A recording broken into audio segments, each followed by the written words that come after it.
not soft enough for nobility. Perhaps she cleaned kitchens before arriving. Finished? Tell us then. Who exactly are you? That is what I thought. You should have asked me. The Duke. Why is he here? Where is she? Aurelia Vale heard that laughter at precisely 4:30 in a spring afternoon in Regency, England, 1817, while standing at the western garden gate of Rosecroft House with mud on the hem of her dress and a basket of white peonies on her arm. The gatekeeper had already tried to turn her away twice.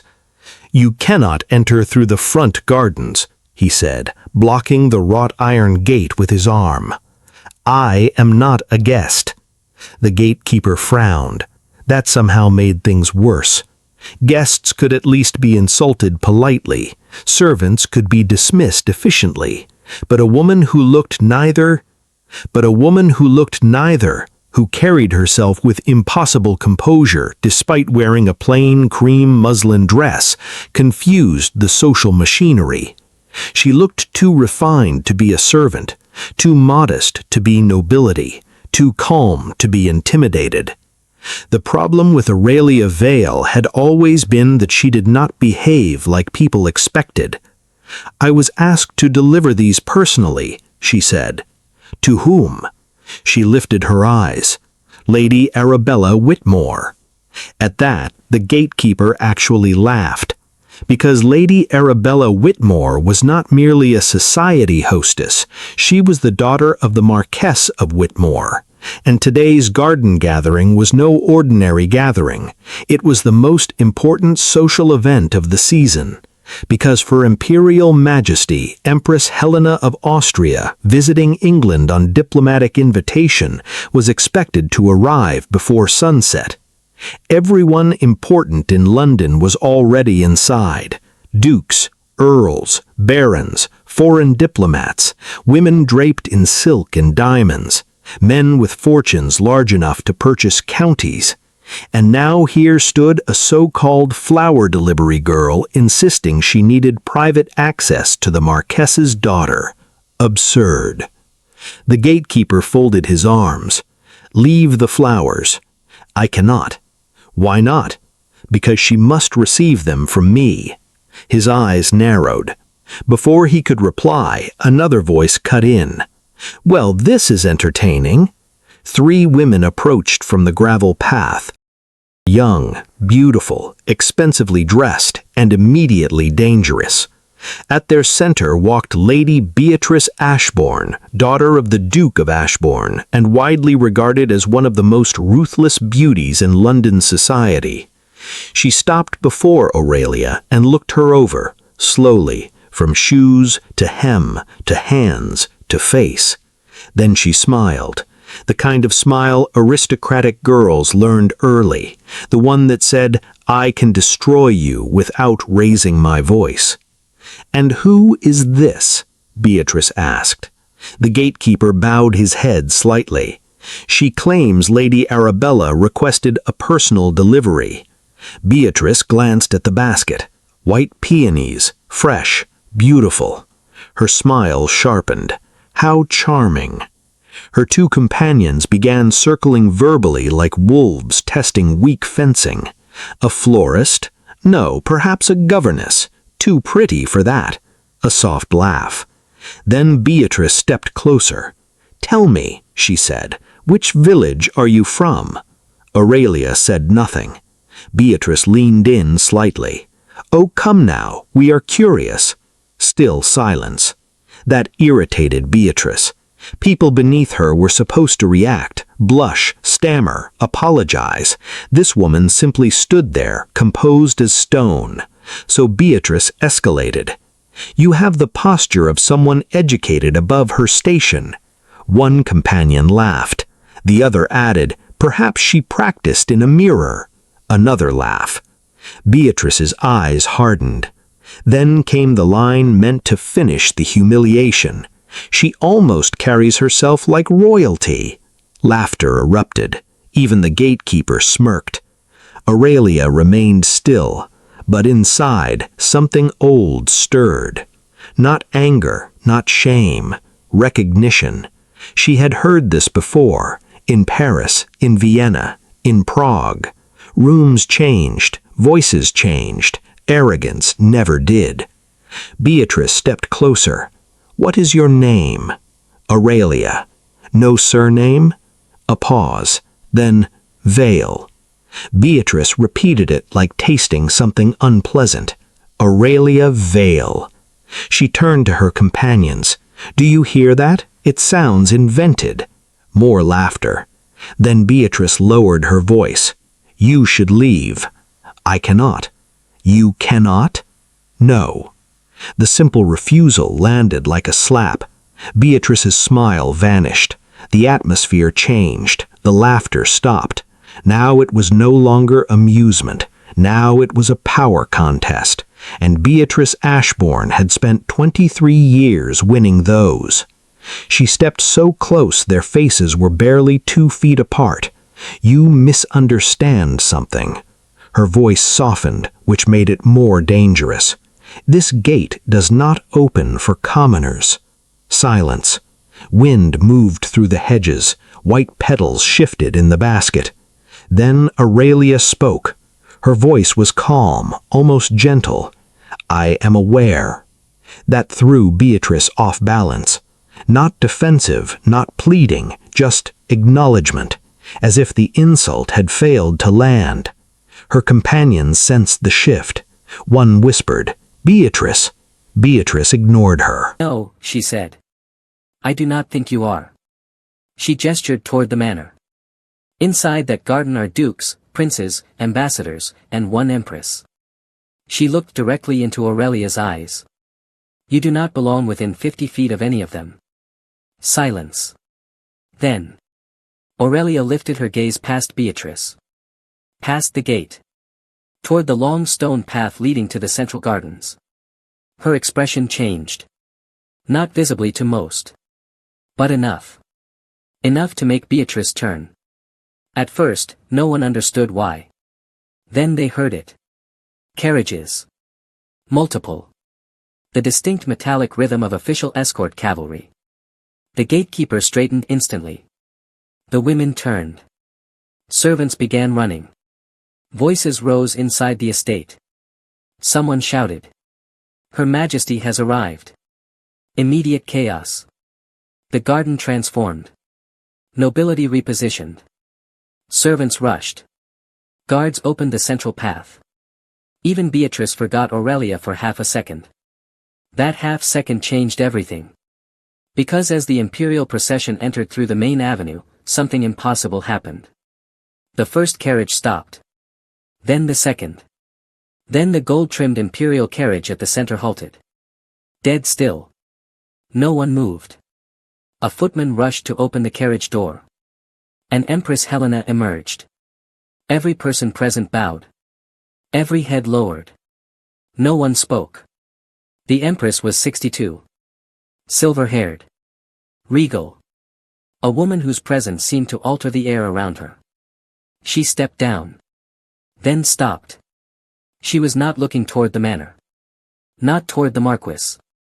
Not toward the receiving line. She was looking somewhere else. Toward the garden gate. Toward Aurelia. The gatekeeper frowned. Beatrice blinked. No. Impossible. The Empress began walking. Not toward the hosts. Toward the gate. 1 step. 2. 3. The Marquis noticed. Confusion spread. Whispers erupted. Why was she walking away from the receiving line? Why the gate? Why? Why that girl? Beatrice felt cold. Aurelia remained motionless. No fear. No surprise. Just stillness. The Empress reached the gate. Silence swallowed the estate. Every noble watched. Every servant froze. Beatrice could hear her own heartbeat. Then the impossible happened. Her Imperial Majesty Helena of Austria stopped before Aurelia Vale. And bowed. Not a nod. Not a polite incline. A real bow. Deep. Formal. Reverent. Gasps exploded across the garden. The basket slipped from Beatrice's companion's hands. Flowers hit gravel. No one noticed. Because the Empress spoke. And her voice carried through the stunned silence. "My lady," she said, emotion breaking through decades of imperial discipline, "forgive me." The world stopped. Beatrice's face drained white. The gatekeeper staggered backward. The Marquis stared in disbelief. And Aurelia finally moved. She stepped forward. Slowly. Gracefully. Then she spoke the words that shattered every assumption in the garden. "Your Majesty," Aurelia said softly, "you should not bow to me." She reached for the Empress's hands. And smiled. "You once carried me through fire." No one moved. No one breathed. In the long, manicured gardens of Rosecroft House, beneath white rose trellises and silk parasols and a carefully curated perfection of aristocratic England, reality had split cleanly into before and after. Before. Aurelia Vale was a common girl standing at the gate with flowers. After. The Empress of Austria was bowing to her. And no one understood why. Not the Marquis. Not Lady Beatrice. Not the servants. Not even the man standing 30 yards away beneath the shade of an elm tree, holding a crystal glass untouched since the Empress's arrival. Duke Sebastian Ravensheir. He had watched everything. He had watched Beatrice corner the girl. Watched the mockery. Watched the girl refuse to break. And now he watched something far more dangerous. Power revealing itself. The Duke's grey eyes narrowed. Because he noticed what others missed. Aurelia did not react like a woman overwhelmed by impossible honor. She reacted like someone deeply uncomfortable with public reverence. That meant only one thing. This was not new to her. The Empress still held Aurelia's hands. Her voice, when she spoke again, trembled with something almost no one present had ever witnessed in sovereign power. Emotion. "We searched for 12 years. Aurelia's expression softened. 12. The Empress gave a broken laugh. 12 openly. A pause. 17 truly. Gasps. The numbers meant nothing to most. To Sebastian, they meant everything. 17 years. Not acquaintance. Not diplomacy. Family. Blood. The Marquis finally found his voice. "Your Majesty." His words came out strangled. "Forgive me, but I do not understand." The Empress turned. And suddenly she was sovereign again. Cold. Imperial. Terrifying. Her gaze swept over the nobles like a blade. "That," she said, "has become painfully obvious." Nobody dared breathe. Beatrice's knees felt weak. She looked between Aurelia and the Empress, trying to force logic into something that had abandoned logic entirely. No. No, impossible. This had to be some mistake. This girl. This dirt-hemmed nobody. This flower-bearing commoner. She took one involuntary step backward. Sebastian noticed. He also noticed something else. Aurelia. Still calm. Still composed. Even now. No triumphant smile. No smugness. No satisfaction. She was not enjoying this. That fascinated him. Most people, after humiliation and sudden vindication, savored revenge. This woman looked tired. As though this revelation was not liberation. As though it carried weight. The Empress released Aurelia's hands and addressed the gathering.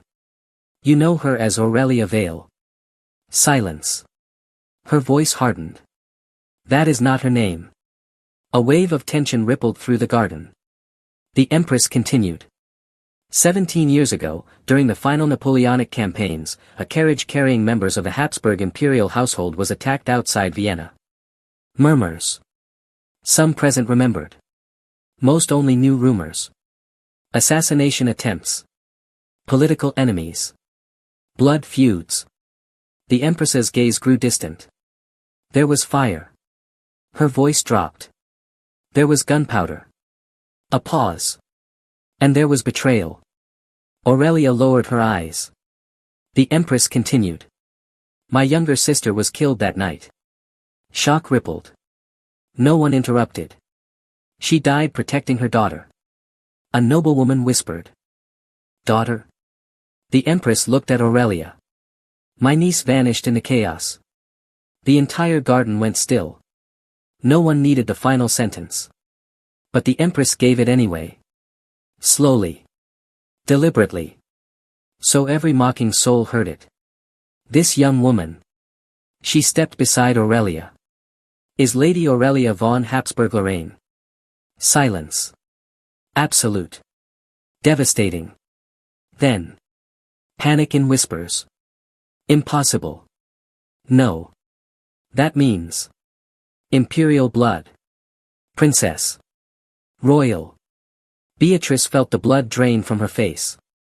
Her memory replayed like punishment. Show us how common girls bow.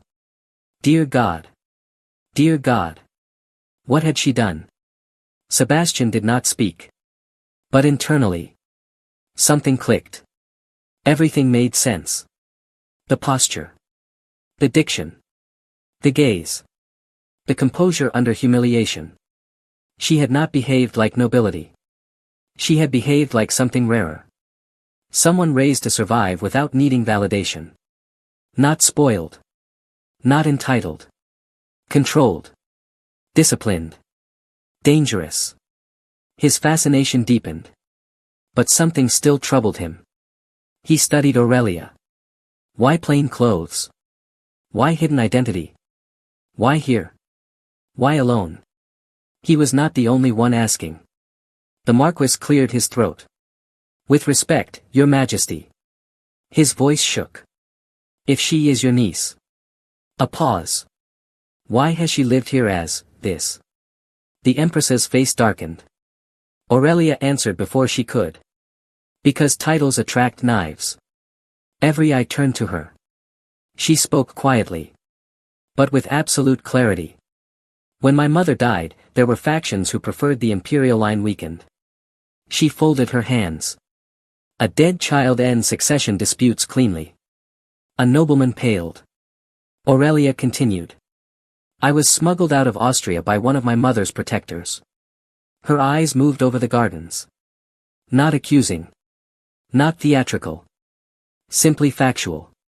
I was placed under false identity in England. She paused. Hidden as someone unimportant. Then came the line that hit the room hardest. Because no one guards a common girl. Silence. That sentence landed like a verdict on everyone present. Especially Beatrice. Because she had just proven the entire strategy. Nobody protected common girls. Nobody respected them. Nobody cared. Until power attached itself. The Empress turned sharply. Her gaze found Beatrice. Everyone followed. Beatrice stopped breathing. The Empress stepped toward her. 1 step. 2. The entire garden parted. Beatrice tried to speak. Nothing came. The Empress stopped inches away. You mocked her. Beatrice's lips trembled. Your Majesty, I. You pushed her. Beatrice's eyes filled with tears. It was a misunderstanding. The Empress's voice cut through her like steel. No. A pause. It was not. Beatrice shook. Because this was no longer social embarrassment. This was imperial wrath. And then. A voice interrupted. Deep. Controlled. Male. Your Majesty. Heads turned. Sebastian Ravensheir stepped forward. And the garden seemed to reorient around him. Tall. Severe. Black coat. Immovable presence. Even the Empress regarded him with interest. The Iron Duke bowed minimally.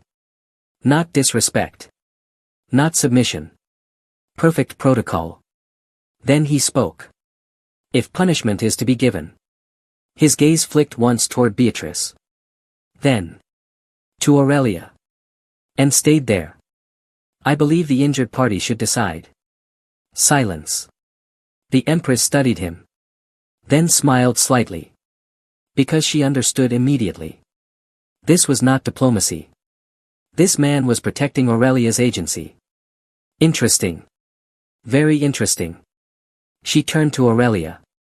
My child. Aurelia lifted her eyes. For the first time. She truly looked at Sebastian. And he felt it. A strange, precise impact. As if something invisible had locked into place. Her eyes were extraordinary. Gray-blue. Intelligent. Unreadable. And maddeningly calm. She looked at Beatrice. Then at the scattered flowers. Then back at the Empress. Her answer stunned everyone. Let her go. Shock. Beatrice blinked. What? The Empress frowned. Aurelia. She already revealed herself. Silence. Aurelia's voice remained soft. But not in the way she intended. She looked at Beatrice. No cruelty. No revenge. Which somehow felt worse. You believed power gave you the right to humiliate the powerless. A pause. Now you know how quickly power changes hands. Beatrice trembled. Aurelia continued. That lesson will stay longer than punishment. Sebastian stared. His fascination became something more dangerous.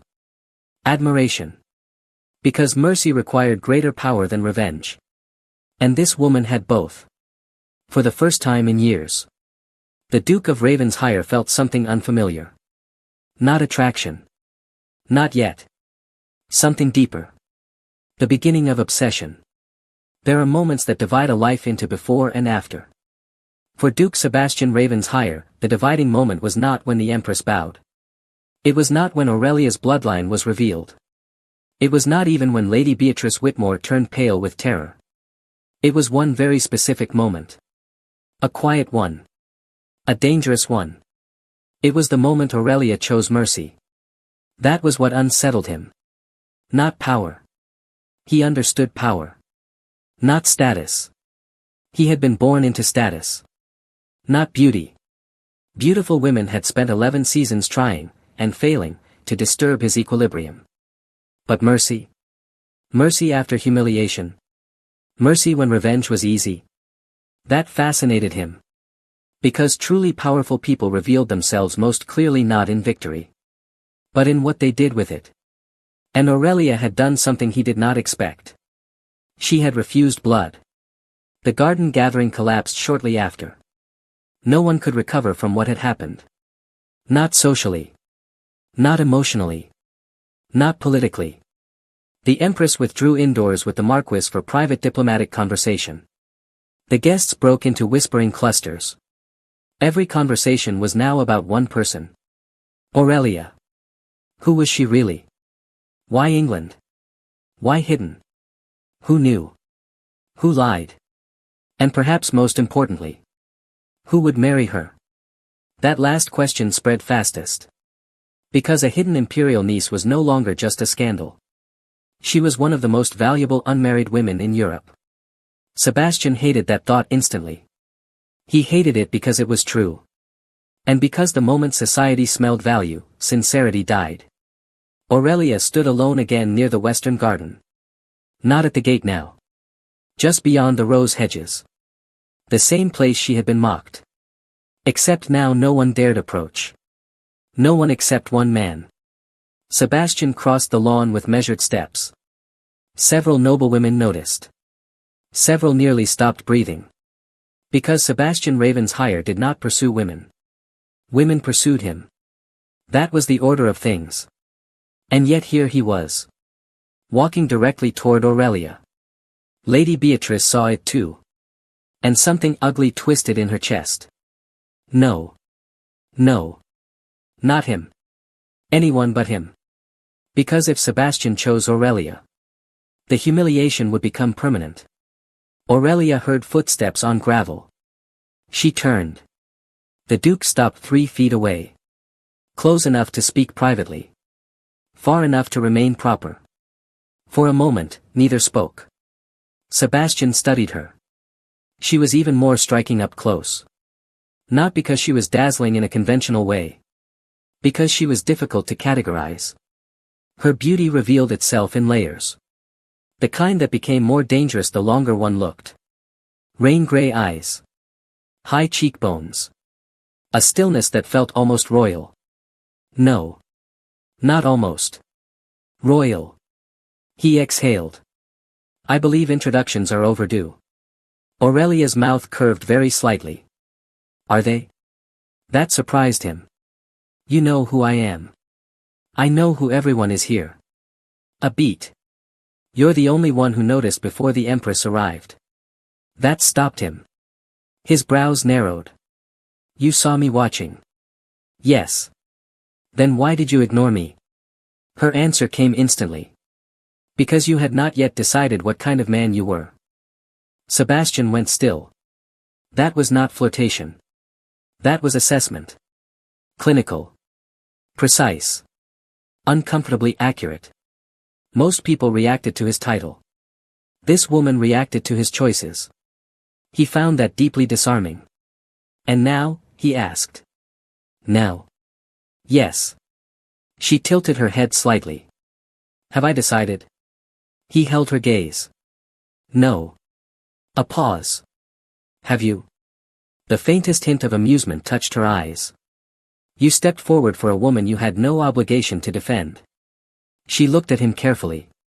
That suggests possibilities. Possibilities. No praise. No condemnation. Just possibility. For reasons he could not fully explain. That affected him more than admiration would have. Sebastian changed direction. Why mercy? She blinked once. Toward Beatrice. Aurelia looked toward the hedges. Because cruelty feeds on attention. Silence. She wanted spectacle. A pause. I denied her one. He studied her profile. You speak like someone much older. Her expression changed. Not colder. Sadder. Some childhoods are short. That sentence lingered. Sebastian sensed danger. Pain. History. He lowered his voice. You remember Vienna? Not a question.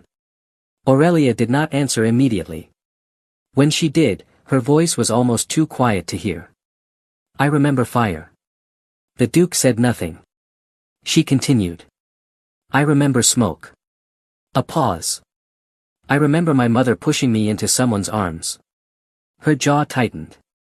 I remember her screaming. Sebastian felt something in his chest tighten. Not pity. Something heavier. Because she said it without theatrical grief. Like someone reciting scars. Permanent. Internal. She continued. I remember being told not to cry. Her eyes remained fixed ahead. Because sound gets children killed. Silence. The garden disappeared around them. No birds. No laughter. No guests. Just two people standing inside a truth neither expected. Then she said something that changed everything. The men who attacked that carriage were not all Austrian. Sebastian's head snapped toward her. What? She looked at him now. Fully. Directly. Some spoke English. The Duke's expression hardened. Instantly. All softness vanished. All curiosity sharpened into focus. This was no longer merely romance-adjacent intrigue. This was geopolitical danger. You're certain? Yes. How? She held his gaze. One of them said something before the carriage overturned. What? Aurelia spoke slowly. As if reliving it. He said. A pause. Ravens hire paid well. The world stopped. Sebastian's blood went cold. No. Impossible. No. His voice dropped. Deadly quiet. Say that again. Aurelia did not flinch. One attacker said ravens hire paid well. Sebastian's face became unreadable. Inside. A storm detonated. Because there were only two possibilities. Either. Someone lied using his family name. Or. Someone in House Raven's hire was involved in the attack. 17 years ago. His father was alive then. His uncle too. His late elder brother. Too many names. Too many possibilities.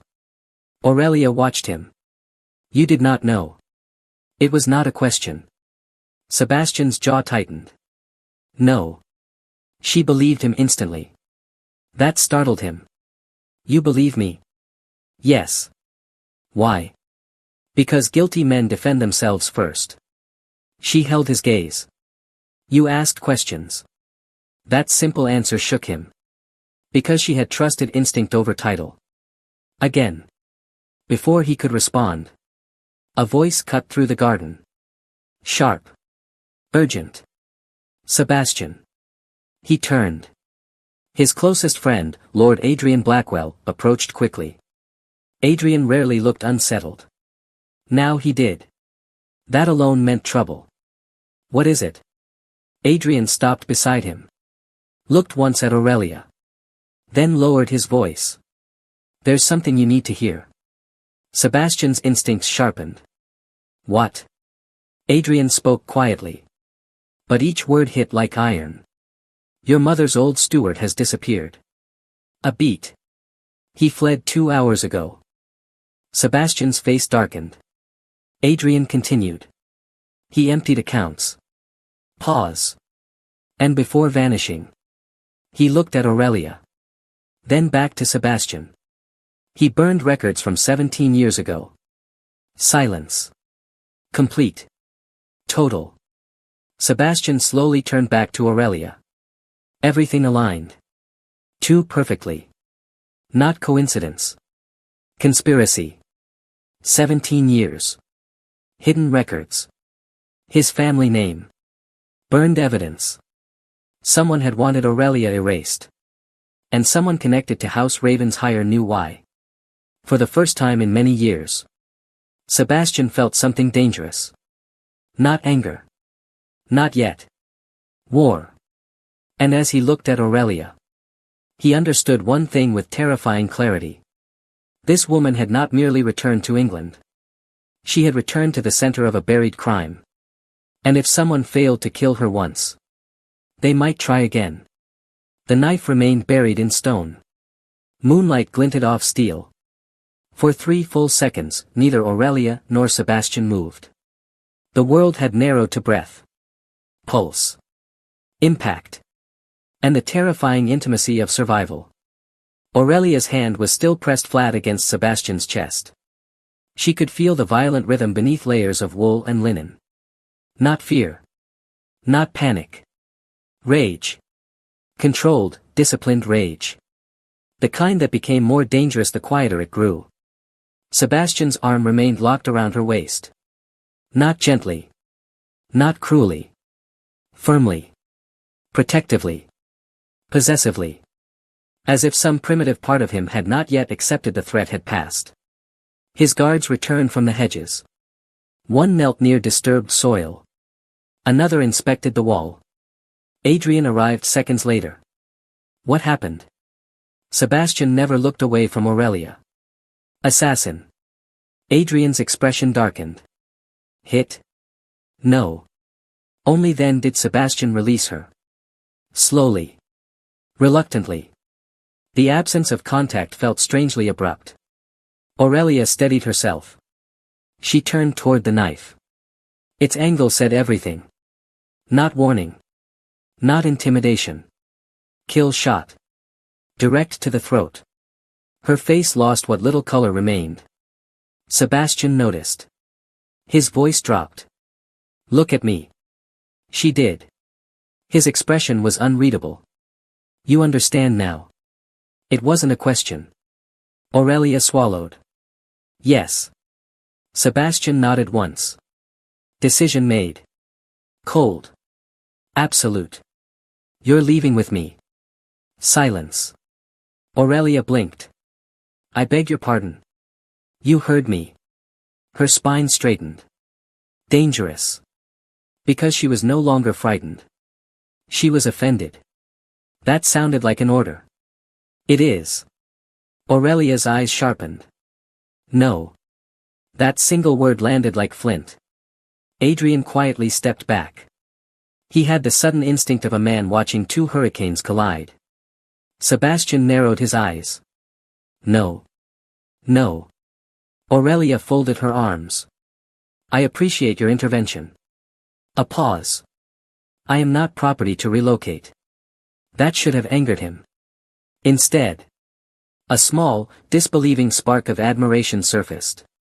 Even now, after an assassination attempt, she challenged him. Extraordinary woman. Still, he did not yield. This is not negotiable. She stepped closer. So close that if anyone saw them, scandal would ignite. Everything involving me is negotiable. No. Yes. No. Aurelia stared. Sebastian stared back. Neither moved. Adrian rubbed his temple. Good God. They were both impossible. Aurelia lowered her voice. I survived 17 years hidden. Sebastian's response came instantly. And tonight someone tried to kill you. She fired back. I refuse to exchange one prison for another. His jaw tightened. My house is not a prison. Her eyes flashed. For a woman under protection of a powerful man. A pause. It often becomes one. That hit harder than he expected. Because she was right. Many men use protection as a velvet cage. Control disguised as care. Sebastian exhaled slowly. Then he said something he had never said to any woman. Ever. You may leave whenever you wish. Silence. Aurelia blinked. He continued. No locked doors. No restrictions. No commands. A pause. But until we know who sent that blade. His voice dropped. I need to know you're alive. The words came out too raw. Too honest. Too unguarded. He knew at the moment he said them. So did she. Aurelia went still. Because that was not aristocratic duty speaking. That was something deeply personal. Dangerously personal. She studied him. The Iron Duke. Feared across London. A man described as cold, ruthless, untouchable. And beneath all that, something startlingly sincere. Her voice softened. You really do care. Not mocking. Not teasing. Just truth. Sebastian gave the only answer he trusted. Yes. One word. No embellishment. No defense. Just truth. That honesty disarmed her. More than charm ever could. Finally. Aurelia nodded once. I will come. Sebastian exhaled. Relief hit harder than expected. Then she added. On conditions. Of course. Of course there were conditions. He almost smiled. What conditions? She lifted one finger. First, I am not hidden from information. Second finger. Second, I ask questions and receive honest answers. Third, if I say leave, you leave. Adrian almost choked. She was negotiating with Sebastian Ravensheyer like a military equal. Unbelievable. Sebastian held her gaze. Then. Accepted. Adrian stared. That shocked him more than the knife. Sebastian never surrendered control that easily. Unless. No. Adrian's eyes narrowed. Oh no. No, no, no. The Duke was falling. Hard. News spread before midnight. By 1 a.m., London's elite had a new obsession. Aurelia left Rosecroft House in the Duke of Ravenshire's private carriage. Alone. With him. Scandal detonated. Mothers whispered.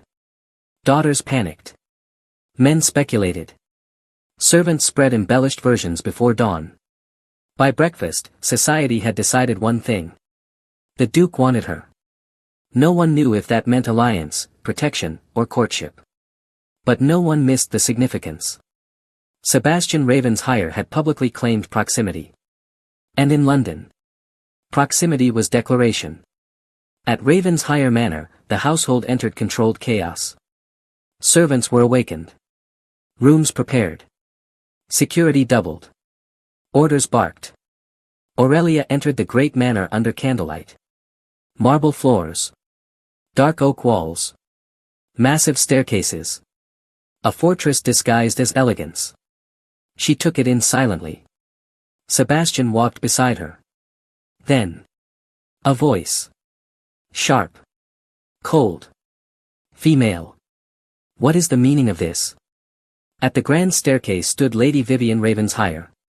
Sebastian's mother. Tall. Impeccable. Silver blonde. Severe beauty sharpened by years of authority. She descended slowly. Then stopped. Her eyes landed on Aurelia. And everything changed. Just for a fraction of a second. Most would miss it. Aurelia did not. Neither did Sebastian. His mother froze. Not socially. Physically. Her face lost color. Her pupils widened. No. Not recognition. Something worse. Fear. Pure, involuntary fear. Aurelia felt cold. Because she had seen that expression before. In men carrying guns. In liars exposed. In guilty people. Lady Vivian recovered instantly. Too quickly. That made it worse. Her voice returned, carefully controlled. Who is this? Sebastian's eyes narrowed. Because his mother already knew something. He could feel it. This is Lady Aurelia von Habsburg-Lorraine. Silence. His mother's knuckles tightened. Tiny movement. Almost invisible. Sebastian saw it. Aurelia saw it. Vivian forced calm. I see. No. She did not see. She knew. Or suspected. Or remembered. Sebastian's instinct screamed. His voice sharpened. Mother. She met his gaze. Yes. Have we met the Habsburg line before? Too fast. No. Lie. Instant. Sebastian felt it. Aurelia felt it. Vivian turned to leave. Then Aurelia spoke. Softly. Wait. Lady Vivian stopped. Slowly turned. Aurelia stepped forward. Moon pale under candlelight. Her voice was calm. Too calm.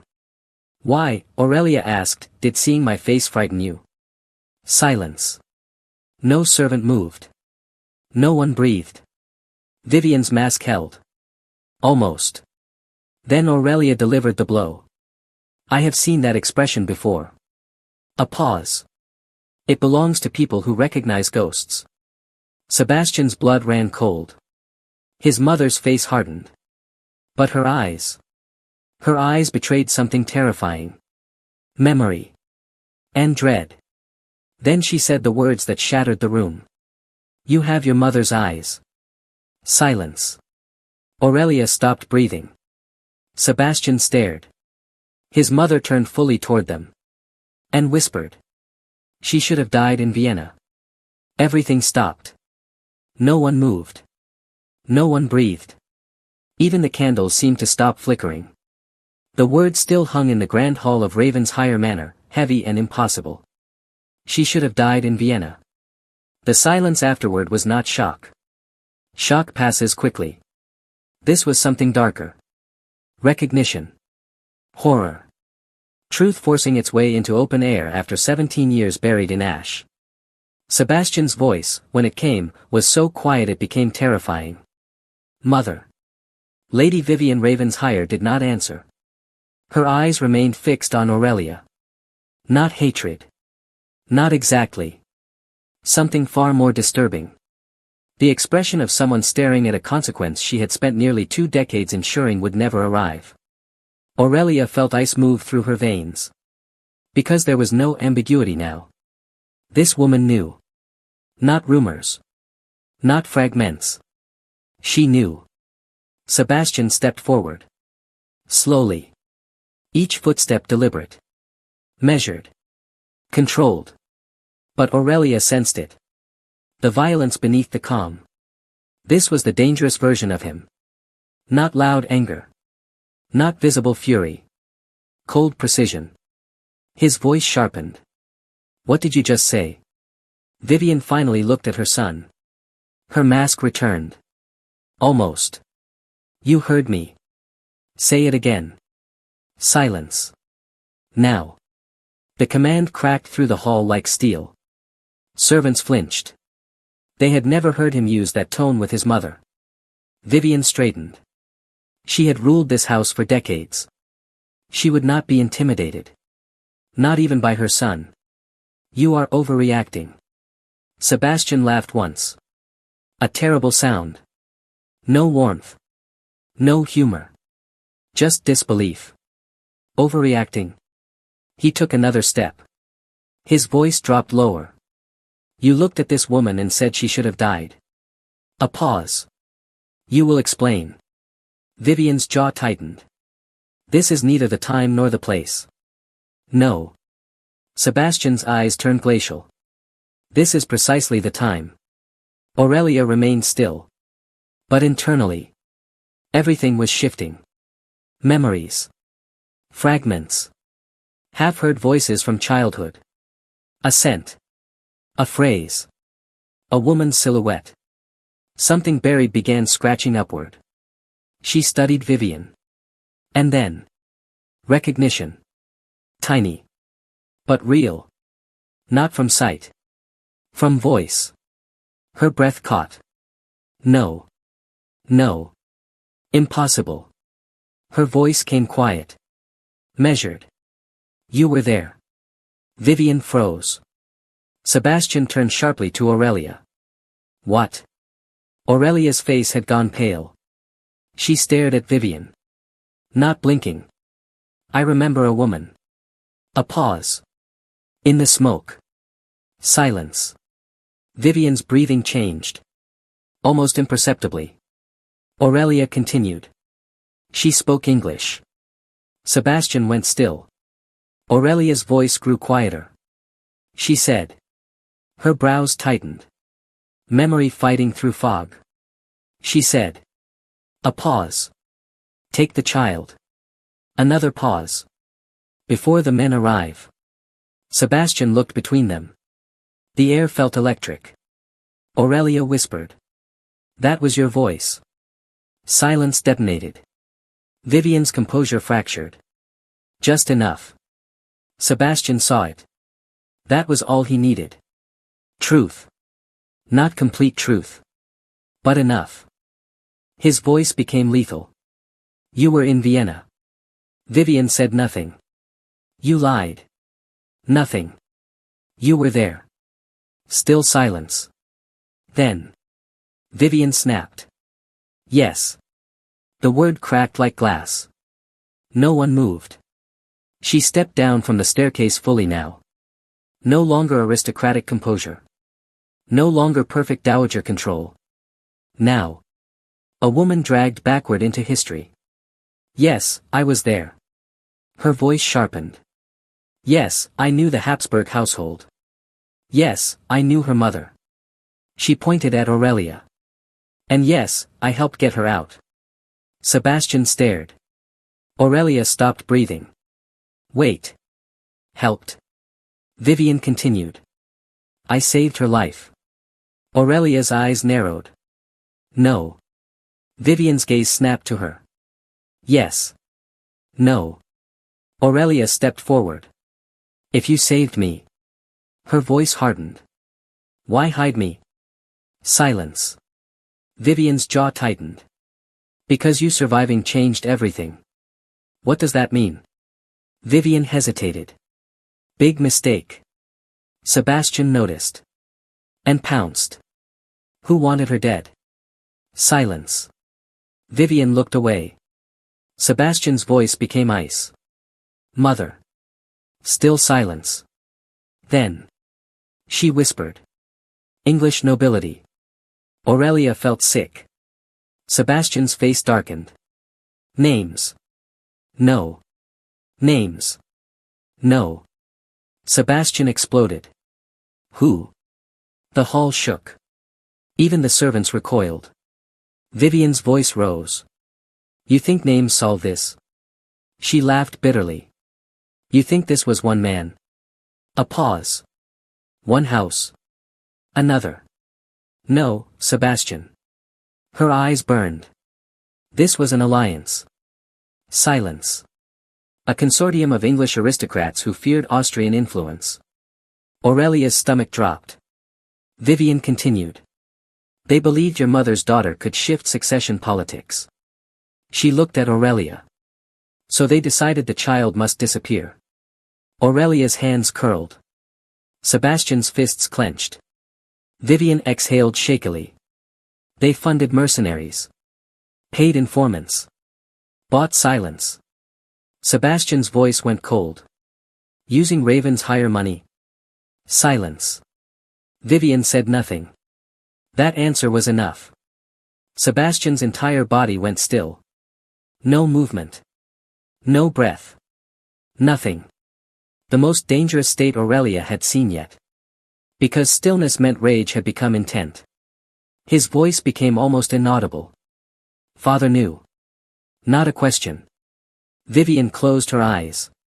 That was answer enough. Sebastian looked shattered for half a second. Then hardened. Because betrayal from enemies hurts. Betrayal from blood transforms. His father.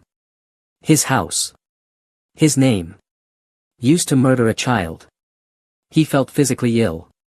Aurelia spoke. Her voice trembling for the first time.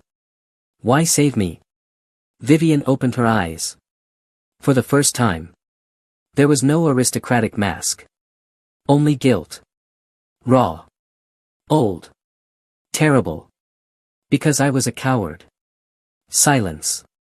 Vivian looked at Aurelia. I attended the planning meetings. Aurelia froze. Sebastian stared. Vivian continued. At first I told myself it was politics. A bitter laugh. Strategy. A necessary evil. Her voice cracked. Then came the confession. But when I saw your mother. A pause. She was holding you. Another. She trusted me. Tears shone in Vivian's eyes. She handed you to me. Aurelia's breath hitched. No. No. Vivian whispered. She thought I came to help. Silence. By then it was too late to stop the attack. Her voice broke. So I did the only decent thing I had left. She looked at Aurelia. I got you out. Tears slid down Aurelia's face. Because now memory returned. Hands lifting her. A woman running. Smoke. Gunfire. A voice saying. Asterisk do not cry. Sound gets children killed, asterisk. Vivian. It had been Vivian. Then. A sound. Tiny. Almost nothing. Sebastian turned. Fast. Movement. Upper balcony. Curtain shift. Someone listening. His instincts detonated. Who's there? A figure bolted. Running. Sebastian drew pistol instantly. Stop. Footsteps. Fast. Retreating. Servants screamed. Sebastian moved. Adrian burst into hall from side corridor. What happened? Sebastian's voice thundered. Someone heard everything. The figure vanished into darkness. Gone. Silence returned. Deadlier than before. Because one truth now eclipsed all others. Someone inside Raven's higher manor had been spying. Listening. Waiting. And now. They knew Aurelia had recovered the truth. Which meant one thing. The next attack would not be subtle. It would be final. Sebastian turned to Aurelia. Every mask gone. No duke. No aristocrat. Just raw protective certainty. His voice came low. Urgent. Dead serious. They're inside my house. Aurelia stared. Sebastian stepped closer. Eyes blazing. Which means from this moment. A pause. I trust no one. Then he said the words that changed everything between them. Except you. Aurelia stopped breathing. Because trust. From Sebastian Ravensheyer. Might mean more than love. The corridor outside the grand hall erupted into motion. Boots slammed against marble. Servants scattered. Adrian shouted orders. Seal the west wing. Lock every exterior door. No one leaves. Sebastian was already moving. Fast. Controlled. Predatory. He took the staircase 3 steps at a time, coat cutting through air like a blade. Whoever had been listening knew too much now. Not just that Aurelia lived. Not just that Vivian had confessed. But that the conspiracy was unraveling. Which meant the spy would either run. Or kill. Sebastian hated uncertainty. And tonight his own house had become a battlefield. At the upper landing he stopped. Silence. Too much silence. He crouched. His fingers touched carpet. Still warm. Fresh footprints. Small. Light. Not a guard. Not a large man. Interesting. His eyes narrowed. Someone agile. Someone trained. Adrian reached him. Anything? Sebastian pointed. Size 6. Light frame. Adrian frowned. Woman? Possibly. A pause. Or a very small man. Sebastian rose. His expression hardened. They knew where to hide. Adrian understood immediately. Inside knowledge. Yes. Not random staff. Not chance. The traitor knew Ravensheyer Manor intimately. That was worse. Far worse. Back in the grand hall, Aurelia stood perfectly still. But inside. Nothing was still. Her entire world had fractured. The woman she had suspected as enemy had saved her. The house protecting her had once funded her death. And now someone inside that same house wanted her dead again. Vivian remained near the staircase. She looked 20 years older. Not physically. Morally. The burden of buried guilt had surfaced. Aurelia studied her. You knew this day would come. Vivian didn't deny it. Yes. How long have they watched for me? Vivian's answer came quietly. 17 years. Aurelia's stomach tightened. 17 years. Hunted since infancy. Vivian continued. They checked death records. Orphan registries. Continental schools. Marriage circles. A pause. They never stopped. Aurelia whispered. Why? Vivian looked directly at her. Because blood matters. Silence. You are not merely a survivor, child. Aurelia stiffened. Vivian's voice dropped. You are leverage.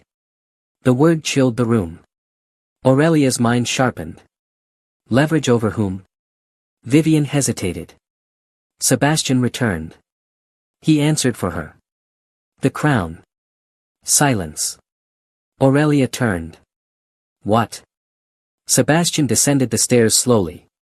His face had changed. He had solved something. And he hated the answer. Your mother wasn't only Austrian nobility. He stopped before her. She was connected to succession treaties. Aurelia frowned. Sebastian continued. If proof exists of a surviving heir tied to old imperial agreements. A pause. Several current political balances collapse. Adrian finished grimly. Borders, alliances, inheritance claims. Aurelia stared. This is absurd. Sebastian's gaze stayed fixed. No. His voice hardened. This is why they tried to kill you as a baby. A pause. And why they're trying again now. Aurelia's breathing slowed. She forced logic. Emotion later. Facts now. Good. That grounded her. If someone listened tonight. She looked at Sebastian. They'll report immediately. Yes. They'll move faster now. Yes. Then waiting is foolish. Adrian blinked. What are you suggesting? Aurelia's eyes sharpened. We hunt first. Silence. Adrian stared. Then slowly. A grin. Despite everything. There it was. The real woman. Not frightened prey. Strategist. Sebastian watched her with dangerous fascination. Even now. She calculated like a general. He asked quietly. What's your plan? She turned toward the staircase. Simple. A pause. We stop reacting. Her gaze moved across servants. Architecture. Entrances. Angles. Patterns. Your enemy expects panic. Protection. Isolation. She looked back at him. So we give them something else. Sebastian almost smiled. What? Aurelia answered. Opportunity. Adrian muttered, God help us. Sebastian ignored him. He stepped closer. What kind of opportunity? Aurelia held his gaze. We bait them. The words hung. Adrian immediately objected. No. Aurelia didn't blink. Yes. No. She ignored him. Sebastian did not interrupt. He wanted to hear this. Aurelia continued. The traitor believes I'm vulnerable. They expect you to lock me away. She gestured toward the manor. If I disappear into security, they wait. A pause. If I appear exposed. Her eyes hardened. They move. Sebastian understood instantly. And hated how much sense it made. No. Now it was his turn. Aurelia crossed her arms. You asked for solutions. Not suicidal ones. I won't be alone. That changes nothing. It changes everything. No. Yes. Their stare locked. Adrian looked between them. Again. Unbelievable. Murder conspiracy in progress. And somehow they still argued like equals in war. Aurelia leaned in slightly. Do you trust me? Sebastian froze. Because that question mattered more than strategy. She pressed. Do you? He answered instantly. Yes. Then trust my judgment. His jaw tightened. Damn her. She used truth like a weapon. He hated it. He admired it. He wanted to kiss her. That last thought hit like a gunshot. He went still. No. Bad timing. Extremely bad timing. Yet impossible to deny. He looked at her mouth. Just for half a second. Aurelia noticed. And suddenly. The air changed. Not strategy. Not politics. Something far more dangerous. Awareness. Raw. Immediate. Mutual. Neither moved. Neither spoke. Adrian cleared his throat loudly. Both snapped out of it. Yes, Adrian said dryly, by all means, fall in love during an assassination crisis. Sebastian gave him a murderous look. Aurelia flushed. Adrian raised both hands. I'm just observing. Midnight passed. The manor settled into false quiet. Sebastian approved Aurelia's plan. Reluctantly. Painfully. Conditions followed. 3 hidden guards. 2 sniper positions. Adrian covering east corridor. No improvisation. Aurelia agreed. Mostly. Sebastian knew that mostly meant trouble. 1 hour later. Aurelia sat alone in the library. Or appeared alone. Firelight danced across bookshelves. Shadows moved. Clock ticking. Silence. She wore a deep green gown. Hair loose. Beautiful. Exposed. Bait. Her pulse stayed steady. She listened. Measured breathing. Door. Windows. Fire. Then. A sound. Tiny. Behind her. Not floorboards. Metal. Knife? No. Lock. Someone opening interior passage. Her eyes sharpened. There. Behind the third shelf. Hidden door. She did not turn. She waited. Heart steady. Closer. Closer. A shadow emerged. Silent. Professional. Not rushed. A killer. They raised a pistol. Aimed directly at Aurelia's head. Then. A voice from darkness. Cold. Male. Deadly calm. You're slower than I expected. The assassin froze. Sebastian stepped from shadow. Gun already drawn. Eyes like death. The assassin pivoted. Too late. Bang.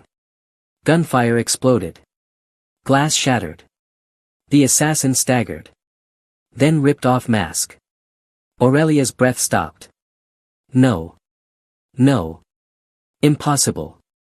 Because the face revealed was someone she recognized. Not from Vienna. Not from society. From tonight. From Raven's higher manor. From inside the house. The assassin smiled through blood. And whispered. You're already too late. Then they said the words that froze everyone. The queen already knows she lives. The library fell into stunned silence. Gun smoke drifted through firelight. Broken glass glittered across Persian rugs like ice. The assassin collapsed to one knee, blood soaking through dark fabric. Sebastian's pistol remained steady. Unshaking. Unforgiving. His voice dropped to a lethal whisper. Don't move. The assassin smiled. Actually smiled. Blood touched their lips. Aurelia stared. Her pulse thundered. Because she knew that face. Not intimately. But enough. The realization hit like impact. Wait. She stepped forward. Eyes widening. No. Sebastian snapped. Aurelia, stay back. But she wasn't looking at him. She was staring at the assassin. Disbelief and horror colliding. It's you. The assassin's smile widened. Well done. Aurelia's voice shook. The footman. Yes. The quiet footman from Raven's higher manor. Always present. Never noticed. Perfectly average. Forgettable. Which made him deadly. Adrian burst into the library with guards.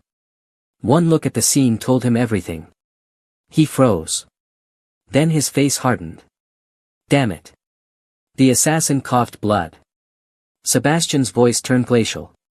How long? The footman laughed weakly. Long enough. Sebastian stepped closer. Gun still trained. How long have you been inside my house? A beat. The answer came. 8 years. Silence. Adrian went pale. Even Sebastian's control fractured for half a second. 8 years. 8. A planted operative inside Raven's higher manor for nearly a decade. Not opportunistic. Strategic. Institutional. Sebastian's mind sharpened. This wasn't merely aristocratic conspiracy anymore. This was statecraft. His voice lowered. Who sent you? The footman grinned. You already know. Sebastian's jaw locked. The crown. The assassin said nothing. Sebastian stepped closer. Dangerously close. Answer. The man whispered. Her Majesty. Aurelia's blood ran cold. The Queen. Not minor nobles. Not private enemies.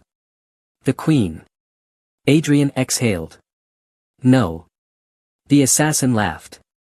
Oh yes. He looked directly at Aurelia. The moment you entered London. A pause. Your death warrant returned to active status. Aurelia's knees nearly gave way. Sebastian saw it. He moved beside her instantly. One hand at her waist. Steadying. Grounding. Warm. Solid. Real. His voice came low. Breathe. She obeyed. Barely. Because nothing made sense. The Queen. Her voice cracked. Why would the queen care about me? The assassin looked almost amused. Because you shouldn't exist. Aurelia stared. He continued. Your existence makes treaties dangerous. Bloodlines unstable. Claims contestable. Sebastian's eyes narrowed. No. There was more. He could feel it. Much more. Not enough. The assassin smirked. Smart. Even dying, he respected intelligence. Sebastian's voice sharpened. There's another reason. Silence. The footman coughed. Blood spilled. Then. He whispered. Yes. Aurelia stepped forward despite Sebastian's grip. What reason? The assassin looked directly into her eyes. And spoke slowly. So every word landed like a blade. Because. A pause. If you live. Another. She returns. Silence. The room stopped. Aurelia frowned. She. The assassin smiled through blood. Then said the impossible. Your mother. No one moved. Aurelia stared. Uncomprehending. No. The word barely formed. No. Impossible. Her mother died in Vienna. Fire. Smoke. Blood. Everyone said so. The assassin watched her. Almost pitying. She never died. The library vanished around Aurelia. No sound. No air. Nothing. Only those words. She never died. Sebastian's hand tightened at her waist. Not restraining. Supporting. Because he felt the tremor through her body. This was too much. Too fast. The assassin continued.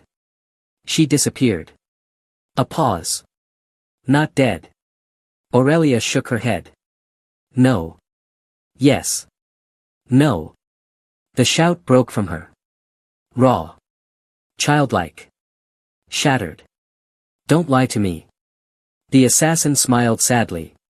Why would I waste my last breath lying? That landed. Hard. Because dying men usually spent final words on power. Or truth. And this felt like truth. Sebastian spoke. Where is she? The assassin laughed weakly. You think I know? A cough. I know only what mattered. A pause. She escaped. Another. She vanished east. Adrian frowned. East where? The assassin looked toward the fire. Russia. Silence detonated again. Russia. Sebastian's mind raced. No. Not random. Strategic. Cold. Remote. Powerful. His voice dropped. The imperial court. The assassin smiled. You really are clever, Duke. Aurelia's voice trembled. She's alive. Not statement. Prayer. Fear. Hope. Madness. The assassin watched her carefully. Yes. Then. One final twist. She became someone else. Sebastian narrowed his eyes. What does that mean? The assassin whispered. She rose. A pause. Higher than anyone expected. Aurelia stared. Sebastian's instinct screamed. No. No. The pieces were moving. Not fitting. But moving. Then the assassin delivered the sentence that shattered every remaining assumption. She isn't hiding from the world anymore. Aurelia's breathing stopped. The assassin smiled. And whispered. She rules it. Sebastian went utterly still. Aurelia's voice broke. What? The assassin's eyes dimmed. Yet his smile remained. She took another name. Another court. Another crown. A pause. Then. The final revelation. The woman you call dead. He inhaled sharply. Is now. Another breath. The Empress. Silence. Absolute silence. Then the assassin collapsed. Gone. Dead. Just like that. No dramatic final movement. No extra words. Only stillness. Adrian checked pulse. Looked up. He's dead. No one reacted. Because no one could. Aurelia couldn't feel her hands. Or feet. Or breath. Her mother. Alive. Not merely alive. An empress. No. Impossible. Absurd. Mad. Yet.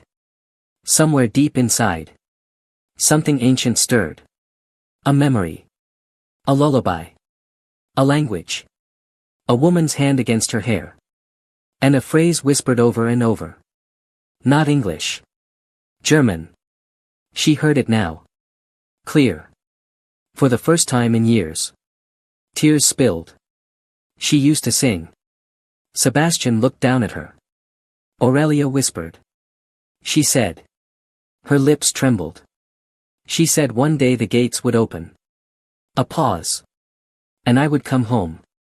Sebastian's chest tightened. Because he knew. Instantly. He knew what came next. Aurelia slowly looked up at him. Terror and wonder mixed in equal measure. Her voice barely existed. If this is true. A pause. Then why hasn't she come for me? Sebastian had no answer. But someone else did. A voice came from the doorway. Cold. Female. Steady. Lady Vivian. Her face was ghost white. She looked directly at Aurelia. And said. She did. Silence. Vivian's voice broke for the first time. She has been trying for years. Aurelia stopped breathing. Vivian whispered. But the crown intercepted every message. Sebastian turned slowly. His eyes sharpened. Vivian looked shattered. Then she delivered the truth that changed the entire war. The queen isn't hunting you because of what you might become. A pause. She's hunting you. Her voice dropped. Because if mother and daughter reunite. Another pause. The Empress will come to England herself. The room went cold. Sebastian understood instantly. War. Not emotional war. Real war. Empires. Armies. Crowns. The stakes had just exploded beyond aristocracy. Beyond scandal. Beyond London. This was now international. Aurelia whispered. What happens if she comes? Vivian met her eyes. And answered with devastating simplicity. England burns. No one spoke after Vivian's final words. England burns. The phrase settled into the library like smoke. Not metaphor. Not drama. Reality. If the Empress crossed into English soil to reclaim her daughter, it would not be a family reunion. It would be an international incident. Possibly war. Aurelia stood motionless. Her mother was alive. Her mother was powerful. Her mother had searched for her. And now entire kingdoms could burn because she still breathed. The weight of that realization was suffocating. Her voice came out thin. If I leave. Everyone looked at her. She swallowed. If I disappear again. A pause. Does this end? Sebastian answered instantly. No. Too fast. Too certain. Aurelia turned toward him. Why not? His eyes held hers. Because he refused to lie to her now. Because this stopped being about hiding the moment you entered London. He stepped closer. Not duke to commoner. Not protector to protected. Equal to equal. They know who you are. They know you're here. They know the Empress will move. A pause. Hiding delays it. Another. It does not stop it. Aurelia's hands trembled. Not from fear. From fury. All her life. Others decided. Others lied. Others moved pieces around her like she was a pawn. No more. No. More. Her spine straightened. The trembling stopped. Sebastian noticed immediately. The shift. She was becoming something else. Not prey. Not survivor. Claimant. Her voice changed. Colder. Sharper. What does the queen want? Vivian answered. She wants control. Aurelia looked at her. Vivian continued. If she kills you, problem solved. A pause. If she captures you. Her expression darkened. She controls the Empress. That landed. Hard. Aurelia understood. Not just blood. Leverage. She was bait. Hostage. Weapon. She whispered. So either I die. A pause. Or I become a chain around my mother's throat. No one contradicted her. Because it was true. Then. A knock. 3 sharp strikes. Not hesitant. Not polite. Deliberate. Every guard in the room tensed. Sebastian's hand went to his pistol. Adrian moved first. He opened the library doors. A royal courier stood outside. Perfect posture. Red wax seal. Crown insignia. The room froze. Too fast. Far too fast. The queen had already moved. The courier bowed. For his grace, the Duke of Ravensshire. Sebastian took the letter. Heavy parchment. Black wax. Royal seal unbroken. No one breathed. He opened it. Read. Once. Then again. His expression became unreadable. Adrian's voice dropped. What? Sebastian handed him the letter. Adrian read. And cursed. Aurelia stepped forward. What does it say? Sebastian looked at her. His jaw tight. Then he said the words. The queen requests your presence at court. Silence. Aurelia stared. Requests? No.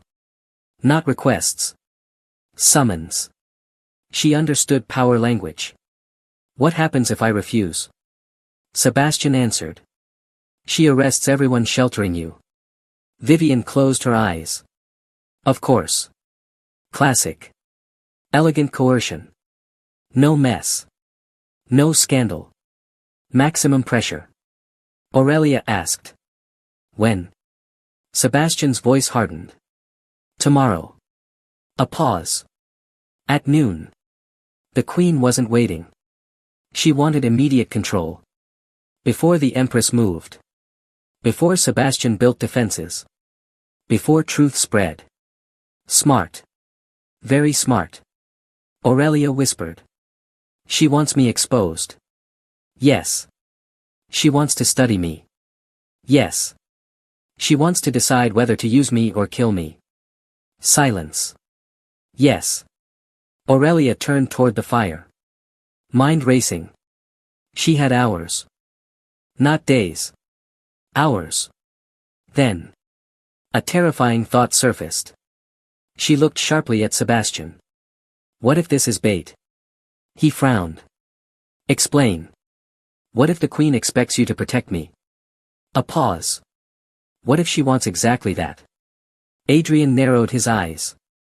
Meaning? Aurelia's mind accelerated. If she pressures Sebastian publicly. She turned. And he defies her. A pause. She gains legal grounds to move against Ravensshire. Sebastian's expression sharpened. Yes. She saw it. She really saw it. Aurelia continued. Which means tomorrow isn't about me. Her voice hardened. It's about forcing you to choose. Silence. Adrian muttered. Bloody hell. Because she was right. Again. The queen's target wasn't only Aurelia. It was Sebastian. Break the Duke. Control the girl. Neutralize the Empress. Elegant. Brutal. Perfect. Sebastian stared at Aurelia. And something inside him settled. The final truth. He had resisted naming it. Now he couldn't. He loved her. Not attraction. Not fascination. Not obsession. Love. Complete. Violent. Absolute. And the terrifying part? He did not care that it was irrational. He did not care it was fast. He only knew one thing. No crown. No queen. No empire. Would take her. His voice cut through the room. Everyone out. Adrian blinked. Seb. Out. Vivian studied him. Understood. Then quietly left. Adrian hesitated. Then sighed. Try not to declare war before breakfast. He exited. Doors shut. Silence. Only firelight. Only them. Aurelia turned slowly. She knew. Something had changed. Fundamentally. Sebastian crossed the distance between them. 1 step. 2. Stopped inches away. His voice was low. Rougher than usual. The queen wants a choice. Aurelia's pulse accelerated. Yes. She wants to know whether I serve crown. A pause. Or you. Her breath caught. Sebastian. No. His eyes locked onto hers. Listen. The command wasn't harsh. It was desperate. Raw. Honest. I have spent my life serving systems. The crown. The law. The order of things. His voice dropped. And for the first time. A pause. I don't care. Aurelia stopped breathing. Because she saw it. No armor. No duke. Just the man. Sebastian lifted one hand. Touched her cheek. Reverent. As if contact itself mattered. His next words shattered her. If England demands you. A pause. England can go to hell. Silence. Her eyes widened. His thumb brushed away a tear. I choose you. No hesitation. No ambiguity. No retreat. I choose you over title. Over duty. Over crown. Over country. His voice nearly broke. I choose you. Aurelia's entire body shook. Not from fear. From the sheer force of being chosen. After a lifetime of abandonment. Of lies. Of survival. Someone chose her. Entirely. She whispered. You'd risk treason. Yes. You'd risk war. Yes. You'd lose everything. Sebastian's answer came without thought. I already lose everything if I lose you. Silence. And then. Aurelia kissed him. Not gentle. Not hesitant. Like a woman who had spent 17 years denied safety and finally found it. Her hands gripped his coat. His arms wrapped around her instantly. The kiss exploded. Fire. Relief. Need. Recognition. As if some old promise finally surfaced. When they broke apart. Both breathing hard. A bell rang outside. Midnight. Then. A sound from beyond the manor. Horse hooves. Dozens. No. Hundreds. Sebastian went still. Aurelia froze. Adrian burst through doors. Face drained. Sebastian. His voice shook. Impossible. They're here. Sebastian's voice became ice. Who? Adrian swallowed. Then delivered the sentence that stopped the world. The Imperial Guard. Silence. Adrian whispered. They brought royal standards. A pause. Anne. He looked directly at Aurelia. The Empress herself is at the garden gate. There are moments in life so impossible that the human mind rejects them before the eyes can process them. This was one of those moments. No one in the garden moved. No one breathed. No one even seemed capable of understanding what they were seeing. Because the Empress of Britain, widow of an emperor, mother of a dynasty, woman before whom dukes lowered their heads and ministers measured every syllable, was bowing. Not to a queen. Not to a duchess. Not to an ambassador. To Elena Vale. To the woman they had mocked as a commoner. Lady Beatrice's fan slipped from her hand and hit the stone path. The sound cracked through the silence. Still, no one moved. Elena stared at the Empress, unable to speak. The older woman remained bowed for a measured second longer before slowly straightening. When she lifted her face, her eyes were wet. Not with weakness. With memory. With grief. With something sacred. Her voice, when she spoke, was low enough that the first sentence felt almost private. "I feared," said the Empress, "that if I ever found you, it would be too late." The entire garden listened. No one dared interrupt. Elena's lips parted. "Your Majesty." The Empress stepped closer. Close enough now that Elena could see the fine trembling in the older woman's hands.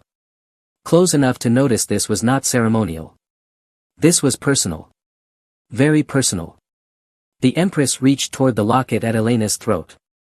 Her fingers hovered above it. "May I?" Elena nodded. The Empress opened the locket. Inside were the faded miniature portraits. One of Elena's mother. One of a woman Elena had never known. The Empress inhaled sharply. Then closed her eyes. When she opened them, the entire garden saw something none of them expected. Pain. Raw, unguarded pain. She kept it. Elena's pulse thundered. "You knew my mother?" The Empress looked at her. For a long moment, she simply looked. Then she said the words that shattered everything. "She was my sister." Gasps erupted. Several women physically staggered. Lord Ashbourne went white. Beatrice looked like she might faint. Julian did not move. But his entire body went still. Elena stared. The words refused to fit inside her mind. "No." The Empress smiled sadly. "Yes."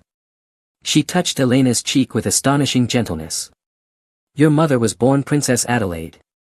Silence. She fell in love with a man beneath station. A scholar.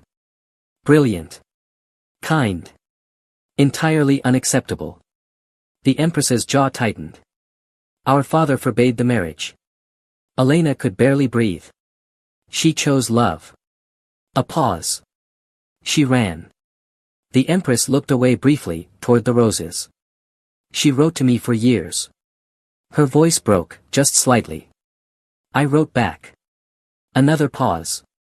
Then the letters stopped. Elena whispered, "She died when I was 14. The Empress closed her eyes. "I know." Elena's knees weakened. Julian moved instantly, one hand at her waist to steady her. She barely noticed. Her entire world had cracked open. All this time. The Empress nodded. "We searched." She looked devastated. "But your father protected you." Elena frowned. "My father?" The Empress smiled faintly. The scholar knew what powerful families do to inconvenient heirs. Her gaze sharpened. "He erased you." A beat. Changed names. Burned records. Disappeared. Elena's voice shook. "He never told me. He wanted you safe." The Empress looked around the garden. Her gaze hardened. Every aristocrat suddenly remembered exactly who she was. "And now," she said, "I see why."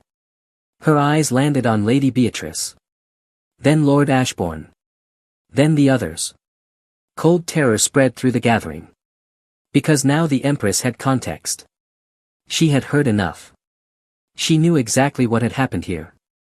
She turned to Elena. "Tell me." 2 simple words. Not command. Invitation. Elena swallowed. Then something inside her shifted. For the first time in years. She did not shrink. Did not soften. Did not make herself smaller. She spoke. And she told the truth. Everything. The mockery. The insults. The cruelty. The garden humiliation. The commoner sneers.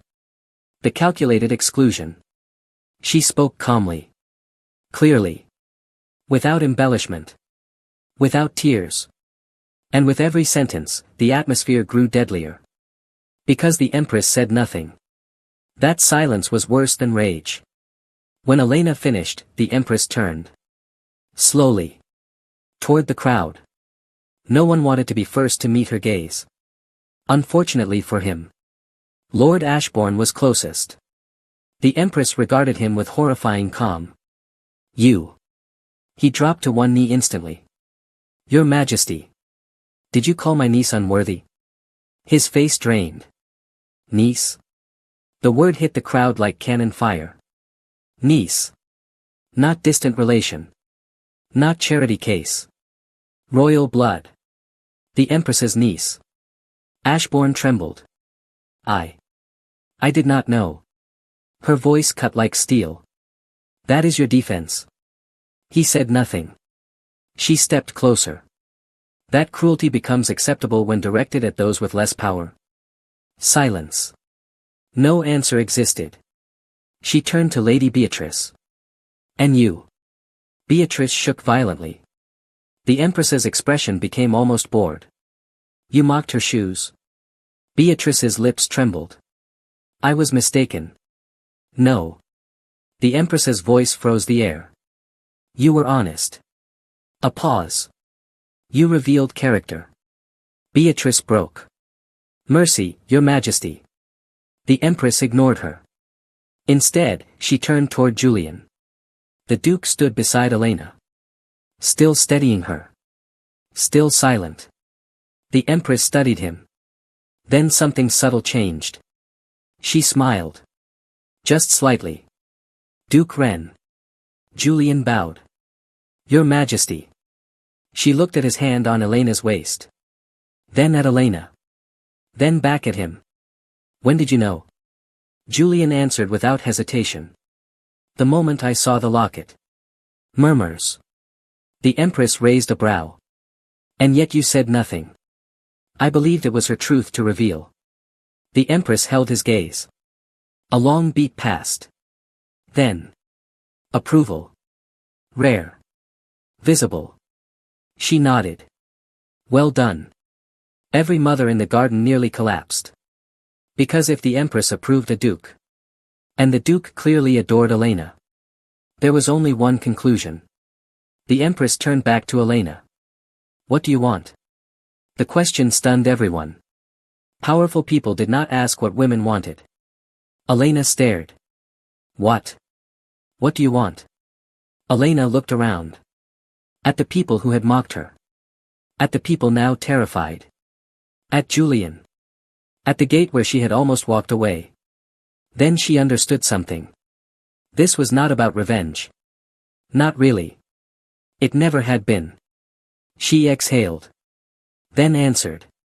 I want them to remember. The Empress studied her. Remember what? Elena lifted her chin. That worth does not begin with titles. A silence. Then. That kindness reveals breeding better than blood ever will. Julian's expression changed. Barely. But Elena saw it. Admiration. Deep admiration. She continued. And I want every woman here who has ever been made to feel small. Her voice steadied. To know they were never small. Silence. Then the Empress smiled. A real smile. Warm. Proud. The kind only family gives. You truly are Adelaide's daughter. Then. She took Elena's hand. Lifted it. And addressed the garden. Let it be known. Every spine straightened. From this day forward, Elena Vale is recognized as Lady Elena Adelaide Vale of the Imperial House. Shock. And any insult against her shall be treated as insult against the crown. Several people looked physically ill. Then came the final blow. The Empress turned to Julian. And you? He bowed again. Yes, Your Majesty. She looked amused now. Rarely a good sign. You may stop pretending. Julian blinked once. The garden collectively froze. The Empress smiled. You have looked at her like a starving man at supper for 3 hours. Complete silence. Then. Laughter. Not from the crowd. From Elena. A startled, helpless laugh. Julian actually looked, caught. The Empress continued mercilessly. If you intend to court my niece, do it properly. Julian stared. Then, slowly. The infamous silent Duke smiled. The garden nearly died. Because apparently miracles came in clusters. Julian turned. Fully. Toward Elena. No hesitation. No performance. Only truth. Elena. Her breath caught. Yes. He stepped closer. Close enough that the world disappeared. I do intend to court you. Silence. And I suspect, he said quietly, I have since the moment you corrected my Latin. She laughed through tears. That was weeks ago. Yes. You're very slow. I am thorough. She smiled. The Empress looked delighted. Julian's gaze softened. Then he asked the question that mattered. Will you allow it? No pressure. No entitlement. Just choice. Elena looked at him. Really looked. At the man who had seen her before the title. Before the revelation. Before the bow. The man who chose her when she was still common. And she knew. That mattered most. Not blood. Not royalty. Choice. She smiled. Yes. The word landed like sunlight. Julian exhaled. As though he had been holding that breath for weeks. Then. For the first time. The silent Duke looked openly happy. The crowd would talk about it for decades. Not the bow. Not the scandal. Not even the revelation. They would talk about this. The exact expression on Duke Julian Wren's face when Elena Vale said yes. Because that was the moment everyone understood. The commoner had never needed a crown. She had always been extraordinary. They were simply too arrogant to see it. And the Empress? She had merely forced the world to kneel before truth. They married in spring. The roses bloomed early that year. The wedding was magnificent. The society papers called it the union of the decade. The public called it something else. The Garden Gate miracle. But Elena's favorite memory was not the ceremony. Not the gown. Not the crown jewels loaned by the Empress. It was later. Much later. Just before sunset. She stood once more by the garden gate. Julian came beside her. Quiet as always. What are you thinking? He asked. She smiled.